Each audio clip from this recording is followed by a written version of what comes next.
Hello, everyone, and welcome to the DevLog series. My name is James Madrano, and the whole point of this video is to chronicle my progress that I'm making on this project that I'm making with my partner at the Fallen Studios, Jay Caesar. I'll go ahead and drop his link. Please go over to his channel, give him a follow, and you can view the progress he's made during this project he's working on characters and animations, and he's doing a great job. He's an excellent worker, and I fully recommend giving him a follow.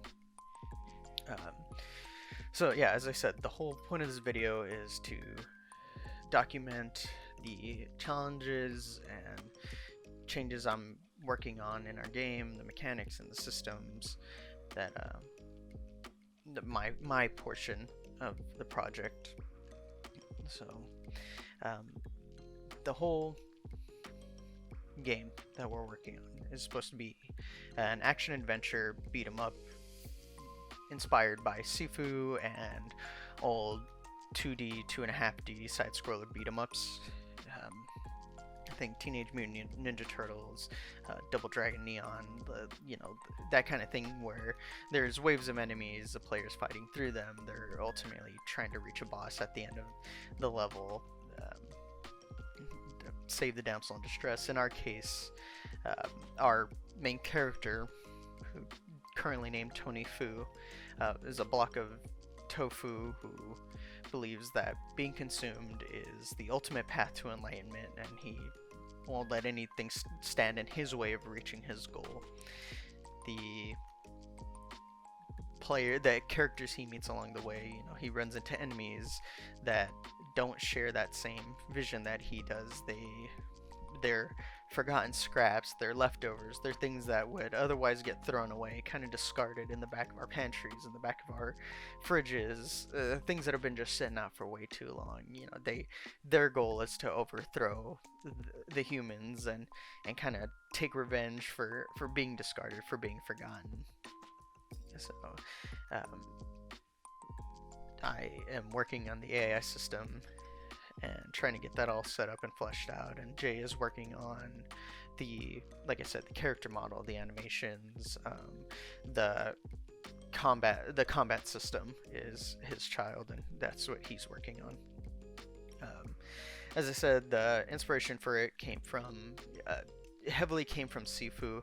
I really like that kind of fighting style, that progressive fighting style. You learn more things as you play through the game. You unlock new fighting styles, new abilities, new power moves. I like that. I like that progressive upgrade system. And again, like I said, I think Devil May Cry as well, where you have a bunch of enemies around you, but you can combo from each one, like from one to the next one. You can pop enemies up in the air and combo them in the air, hit the next one on the ground, and keep like a continuous flow of combat. So I kind of teased it earlier, but talking about the world and what players could expect from this game.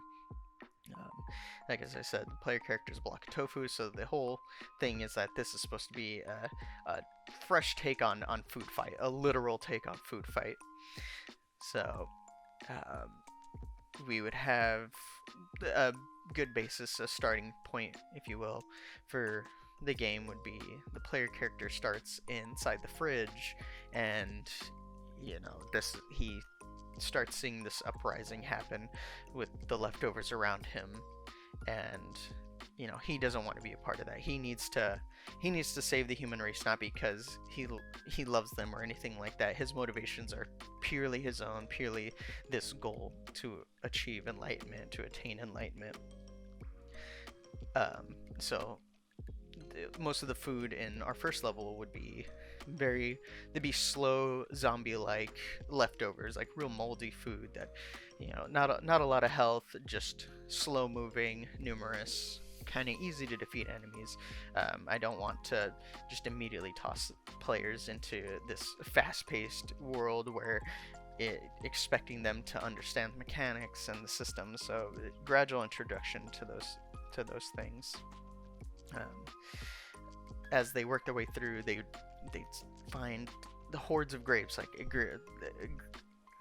a gaggle of grapes, and their whole combat feature is that they roll into the enemy. That's their attack. They're strong in numbers, but as soon as like one grape dies or falls apart, it's like the rest of the grapes start freaking out. They're stronger in a group than they are as individuals. As players keep progressing, they'll find things like rotten apple cores and radishes, things that have been forgotten, discarded. They each have their own unique fighting style. Radishes would be like they'd be ranged combat attackers, almost akin to like ninja fighting styles, where they try to hide behind things and use like shadows and hidden attacks to attack the player. So they'd be like throwing things at the players kind of deal. The final boss that I have in mind for the final level would be like a Chinese takeout container that's players fighting. It's just using noodles and things to attack out from the container, and then as its health gets lower, it breaks out, and the player sees this horrible amalgamation of moldy and rotten food that's kind of converged and become one. So our first boss would have the ability to spawn other enemies that the player character has run into, like they're part of this boss's form, so that's where he's kind of getting them from. So challenges that I can see facing in this, I've never really worked with an AI system. While I was in school, we worked on a very, very basic AI system, so I took on that responsibility for this project as a way to practice, as a way to reinforce it, get better at it. So what you're seeing right here is you can see widgets above each character, and it's got their display name and a number, and the number basically indicates which enemy should be attacking. The higher the number, the greater priority that is given to that enemy. I wanted to make it so that the player wasn't blindsided. I didn't want them. I didn't want this horde of enemies, and the only enemies that are attacking them are the enemies behind them, or they have like that chance of being attacked from behind. The whole idea is that enemies in front of the player character are the ones that are more likely to attack, and as you can see right here, I'm setting up that whole system where if they're in front of the player character, physically in front of the player character, they'll attack. And I ended up swapping that during this video to the camera, because at this moment the camera and player character weren't tied together. So when the player character turns, the camera stays where it is, like it stays facing in a certain direction. So I wanted that to be based on, okay, I'm looking at this enemy behind me that's almost off screen isn't just going to randomly jump in and start attacking me. I was having issues with enemies hitting the acceptance radius, like where they would stop before attacking the player and then moving in to attack, but once they moved in and attacked, they would not reset and move back towards that into their holding state, under their holding pattern.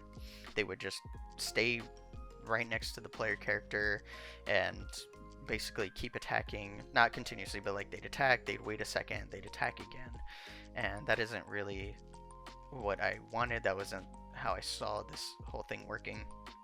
I wanted enemies to, they come in, they surround the player character, one moves in, it attacks, and then it kind of gets back to avoid the counterattack, the parry, anything that the player character is trying to, they're trying to avoid the player character's next action.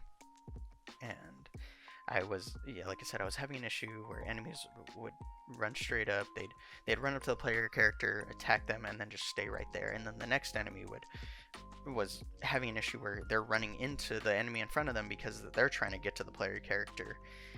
I used RV avoidance to make it so that enemies aren't like running into each other and essentially blocking their path, but still having that issue where it wasn't really working how I wanted or how I intended. So you'll see it later on in the video, like towards the end, but I do end up throwing this video away, and I'm working on a different AI system. Like I said, I wanted to chronicle everything, so whether that's systems and mechanics that don't work or they do work, I don't want that to just be like, oh wow, look at everything I make works, everything I make is gold. To know that's just not true, and a lot of it is trial and error. And hey, like I tried making this, and this didn't work. So that, and I feel like that's gonna highlight the growth of this project and myself as a designer better than just showing, hey, this is a system I made that worked. Right here, I am taking tasks away. I'm basically making one task handle multiple steps in this behavior tree. So instead of the enemies running up to the player and then being told to focus on the player and then being told to attack on them, they run up to the player character, they're already focusing, and then they're told to attack. So taking away a lot of redundant steps. And right here, just organizing. I did have it so that it was supposed to be the enemy that was facing the player had the higher chance of attacking, but then it ended up being the one that's not facing the player. So I just had to reset that. You'll see in certain points of the video, it seems like nothing's happening, and that's just me tabbing back and getting the next step, learning like the next part that I need to work on. I am remaking the system.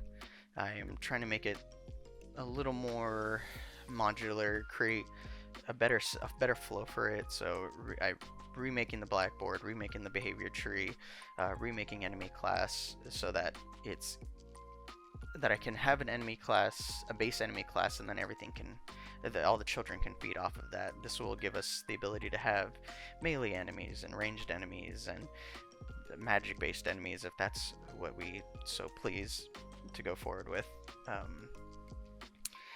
I want to focus on mechanics and systems before building the world. I don't want to build the mechanics and systems around the world. I want to build the world around them, around the mechanics and systems that the player will experience and run into and use. Like, I think that would be a better design aspect. So as you can see right here, I'm playing with some of the tolerance levels. I'm trying to get them to attack and move back, and I'm just not getting that. I am turning up RB avoidance on the enemies, like I said, to get them to stop running into each other, and still pretty much of a pretty hassle having them try to get to the player. They're just not behaving in the way I want them. They're not moving back in the way I want them. They start really well, and then things just kind of fall apart, and that's ultimately what led to me scrapping this system. But like I said, I want to show what works. I want to show what doesn't. I don't want this. No project is made in one go, and nothing's gonna be perfect the first time. And this game is gonna be a mess for a while, until we figure out systems that work. But that's part of this journey. That's part of this thing that I love to do. That's part of this game development. But I thank you for sitting through this, and I hope that you'll stick with me on this journey, on this project that we're working on, codenamed Curdled Milk. So thank you so very much, and I'll have another video out soon.